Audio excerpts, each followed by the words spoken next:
بسم الله الرحمن الرحيم.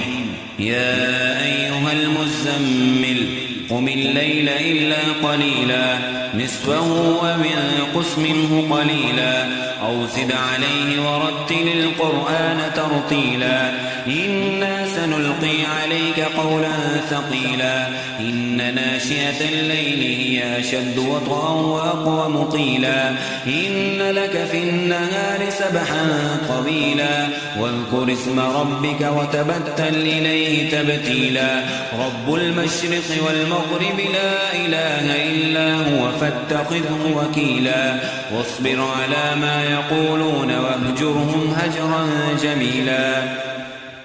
وذرني والمكذبين أولي النعمة ومهلهم قليلا إن لدينا أنكالا وجحيما وطعاما ذا غصة وعذابا أليما يوم ترجف الأرض والجبال وكانت الجبال كثيبا مهيلا إنا أرسلنا إليكم رسولا شاهدا عليكم كما أرسلنا إلى فرعون رسولا فعصى فرعون الرسول فأخذناه أخذا وبيلا فكيف تتقون إن كفرتم يوما يجعل الولدان شيبا السماء منفطر به كان وعده مفعولا إن هذه تذكرة فمن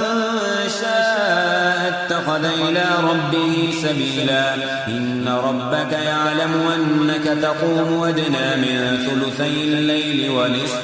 ونصفه وثلثه وطائفة من الذين معك والله يقدر الليل والنهار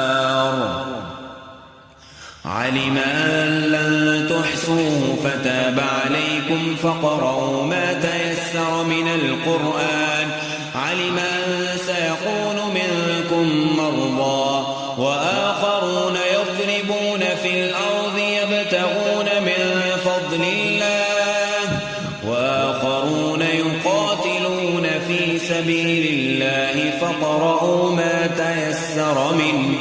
وأقيموا الصلاة وآتوا الزكاة وأقرضوا الله قرضا حسنا وما تقدموا لأنفسكم من خير تجدوه